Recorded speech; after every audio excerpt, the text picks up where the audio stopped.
Hello students, this is Shweta Roy. This video is for Chapter 6, Part 1, Civics, the Judiciary. In this video, we are going to discuss about structure of the Indian judiciary, the Supreme Court, qualification of a judge of the Supreme Court, jurisdiction of the Supreme Court, Court of Record. Then we have High Court, composition, qualification of a judge of a High Court, jurisdiction of a High Court, and Court of Record. So these are some of the important topics which we are going to discuss in this video.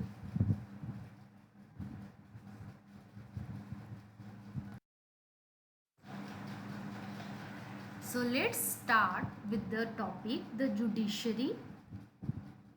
We have already studied in our previous chapter the legislative and executive organs of the government. Now here we will discuss about the third organ of the government, which is judiciary. And judiciary plays a crucial role in the functioning of India's democracy. In our country, judiciary is independent. This means that it is free from the control of other organs of the government, that is legislative and executive.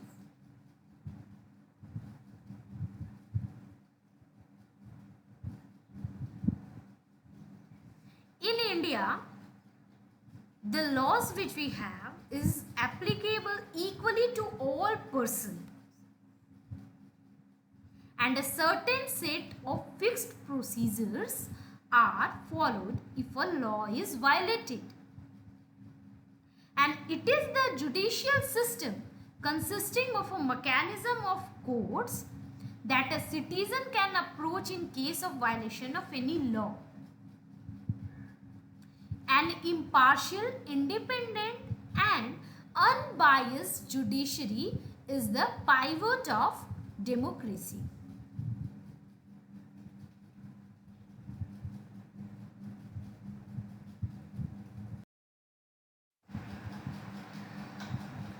Here we will discuss about the structure of the Indian judiciary.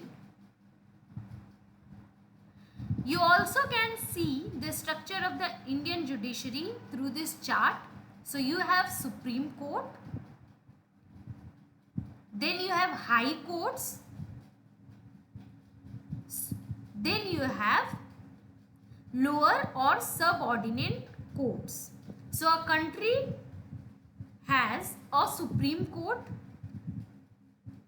Each state of the country will have a High Court, and then there will be lower or subordinate courts in the distance.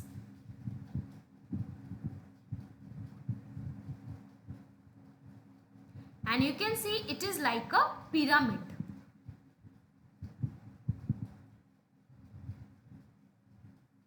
Now we will discuss about the Supreme Court. And Supreme Court is the highest court of justice in our country.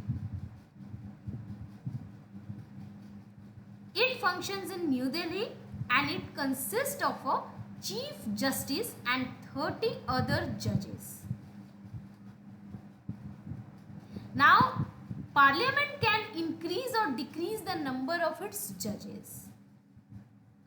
The President of India appoints the Chief Justice of India and all the other judges of the Supreme Court.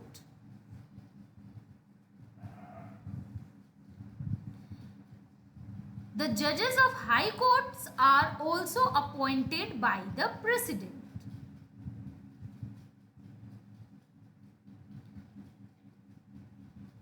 But in this appointment of judges, the President has to consult the Chief Justice of India.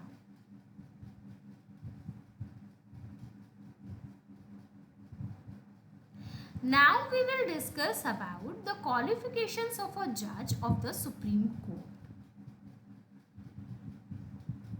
So here are some of the qualifications with a Supreme Court judge should possess.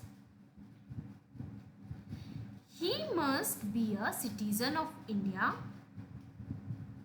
He should have acted as a judge of the same state high court for at least 5 years, or he must have been an advocate of state high court for a period of at least 10 years, or he should be an eminent personality in the sphere of law in the eyes of the president.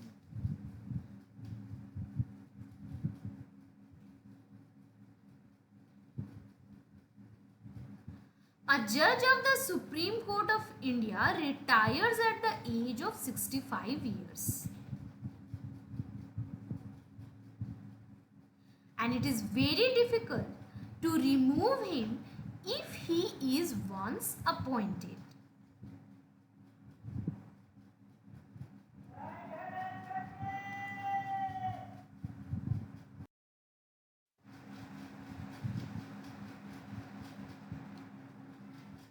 Now, his term of service cannot be easily changed, nor can his salary be reduced.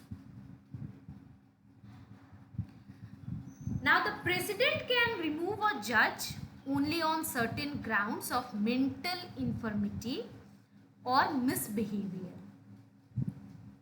But for that purpose, the Indian Parliament is required to pass a resolution with at least 2/3 majority, and it is a very difficult process.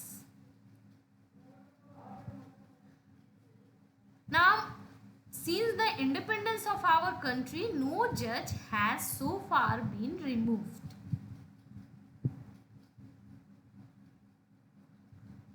Like this, the judges of Supreme Court enjoy full security of service because 2/3 majority of parliament cannot be easily available,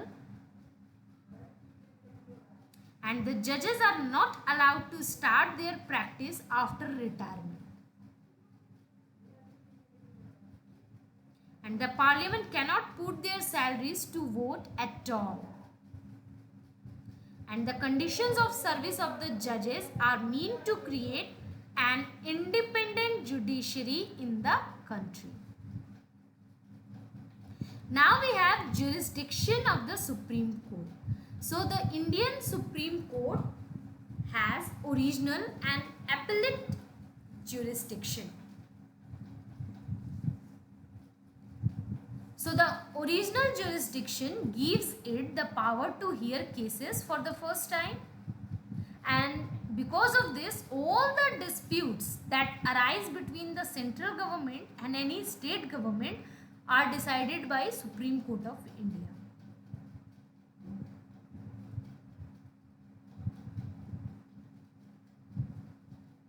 Also, if the fundamental rights are violated, the Supreme Court may take up the cases as such.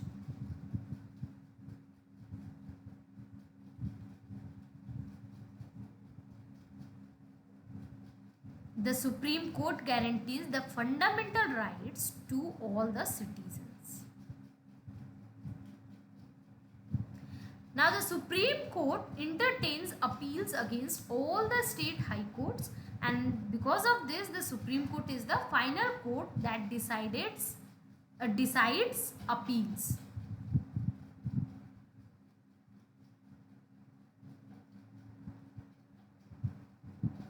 The Supreme Court gives its own advisory opinion if the President of India refers some article of the Constitution to it for this purpose. Also, it may give its advice or opinion which may or may not be accepted by the President. Also, the Supreme Court has got appellate jurisdiction in all the three types of cases, that is constitutional, civil and criminal. Then you have court of record.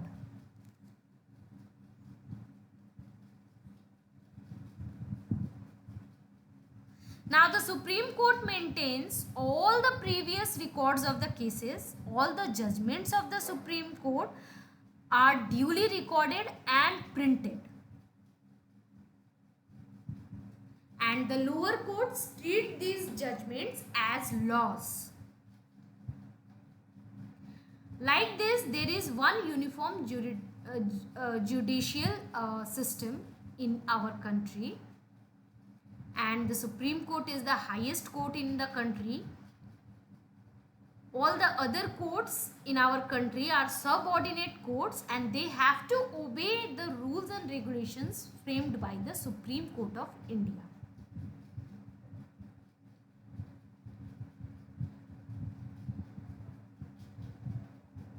It is the final interpreter of the Constitution.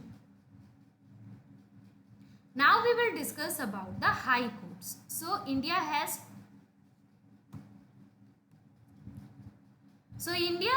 28 states and 9 union territories at present, and the Constitution of India provides for high court in each state. But there can be common high court for 2 or more states and union territories. Here you can see the picture of High Court of Chandigarh. Now we will discuss about the composition of the High Court. So the High Court has a Chief Justice and a number of other judges, whereas the Constitution has not fixed the number of judges for the High Court. It is the President who has to determine their actual number.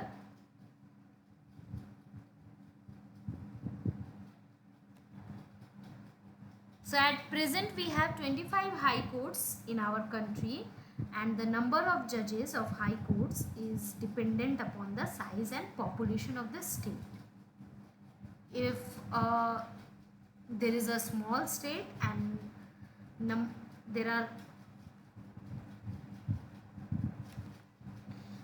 if there are a number of small states, only one high court discharges these functions for them, and all the judges of high courts are appointed by the President of India.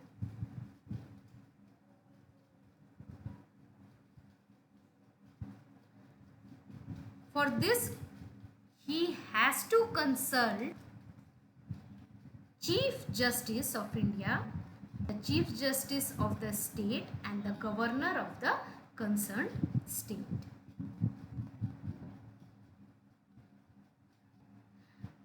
Now the High Court of Guwahati is a common high court for the 7 states: Assam, Manipur, Meghalaya, Nagaland, Tripura, Mizoram and Arunachal Pradesh.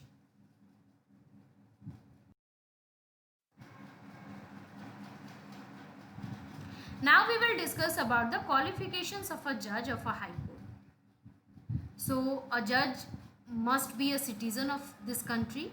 He must have held a judicial office in the country for at least 10 years, or he should be a practicing advocate of the High Court for a period of not less than 10 years. He must be a man of honest views. These are some of the qualifications for the judge of a High Court. Then you have jurisdiction of a High Court. So a High Court has 3 types of jurisdiction: the original jurisdiction, which lies with respect to revenue, elections and regarding the enforcement of fundamental rights of the citizen. Then it has appellate jurisdiction with respect to all the cases of the lower courts in the concerned state. Then it has jurisdiction against the decisions of session courts in the state.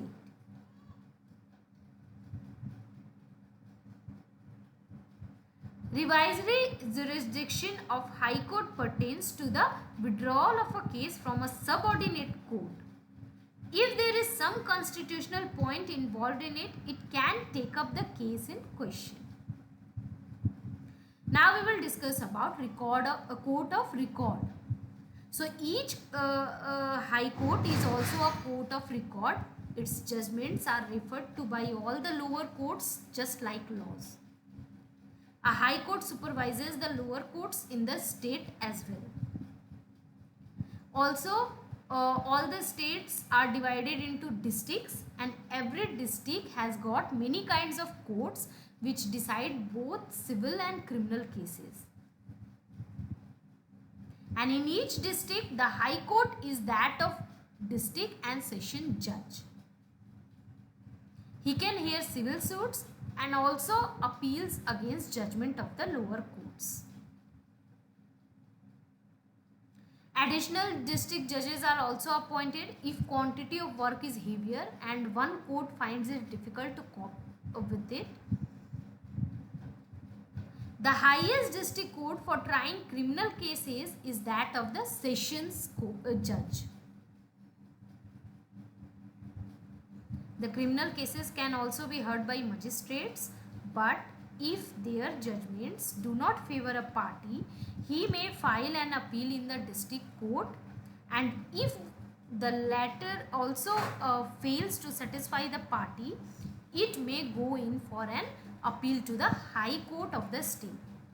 Apart from this, there are courts of sub-judges that try civil cases which involves property and all, and there are small courts in big towns that decide cases up to a certain nominal amount that changes from time to time. Also, there are village courts that decide cases of movable property.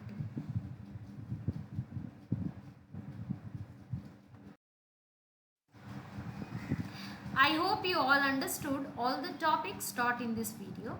Thank you.